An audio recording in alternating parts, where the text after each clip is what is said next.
적당한 음주는 하루에 쌓인 피로와 스트레스를 해소하는 매력적인 묘약과도 같은데요. 인류의 기원과도 함께한 술과 그리고 술에 담긴 세금 주세. 그 재미있는 세금 이야기를 지금부터 시작합니다.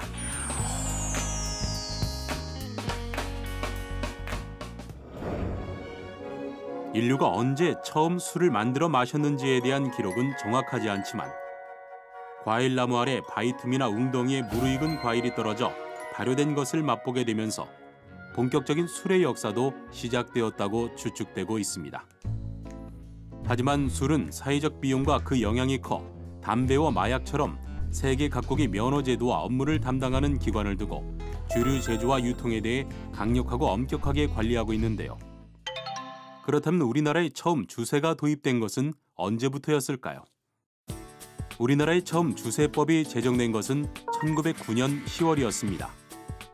주류는 최고 113% 고세율의 과세 물품으로 대부분의 국가에서 주류 분석과 재조정 관리 업무를 과세 당국에서 담당하고 있습니다. 국세청에 주류면허 지원센터가 있는 것도 바로 이 때문인데요.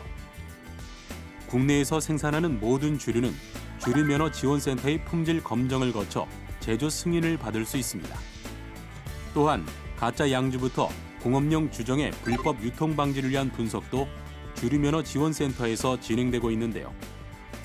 이 밖에도 국세청 주류면허 지원센터에서는 양조기술 연구와 개발뿐만 아니라 주류 제조 기술이 취약한 신규 면허자와 창업 예정자, 영세 사업자 등 주류 제조업체를 대상으로 양조기술을 지도하며 주류산업 육성을 지원하고 있습니다.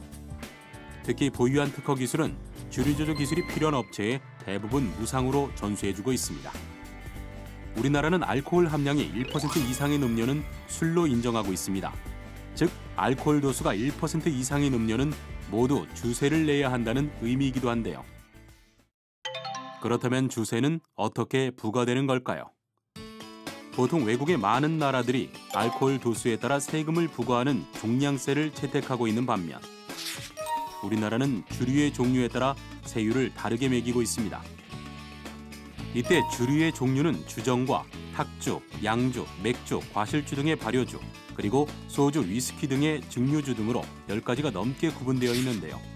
이렇게 우리나라는 주류의 종류에 따라 세율을 달리 적용해 술의 가격에 세금을 매기는 종가세를 통해 주세를 부과하고 있습니다. 특히 막걸리와 약주, 청주, 과실주 등을 제외한 맥주나 소주, 위스키 등은 모두 72%의 주세가 부과되며 여기에 주세의 30%가 교육세로 부과되는데요. 이때 주세액에 대한 교육세율은 주세율이 70%를 초과하는 주류는 30%, 주세율이 70% 이하인 주류는 10%가 부과되며 다만 주정과 탁주, 약주는 주세액에 대한 교육세율 과세에서 제외됩니다.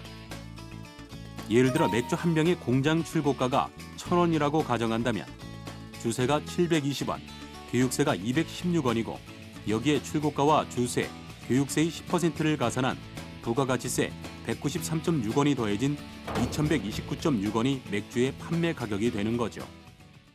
그렇다면 요즘 사람들이 가장 즐겨 마시는 술은 어떤 것인지 알아볼까요? 2017년 국세통계연보에 따르면 2016년 전체 주류 출고량 399만 5천 킬로리터 가운데 맥주가 220만 킬로리터로 전체의 55%를 차지해 제일 많이 출고된 것으로 나타났습니다. 이어서 희석식 소주와 탁주가 93만 2천 킬로리터와 40만 킬로리터로 23.3%와 10%를 각각 차지해 2위와 3위를 기록했습니다. 특히 주류 출고량의 연도별 추세를 보면 맥주 출고량은 2010년 이후 꾸준히 증가하다 2016년 소폭 감소한 반면 탁주와 위스키는 지속적으로 감소하고 있는 것을 알 수 있는데요. 다만 희석식 소주는 연도별로 증감을 반복하고 있는 것으로 나타났습니다. 인류의 오랜 역사와 함께한 술, 그리고 술에 붙는 세금 주세. 직접세가 아닌 간접세라 더더욱 접할 기회가 많지 않은 세금이지만 오늘 이 시간이 주세에 대해 그리고 우리 주변의 세금에 대해 한 걸음 더 다가가는 계기가 됐기를 기대해 봅니다.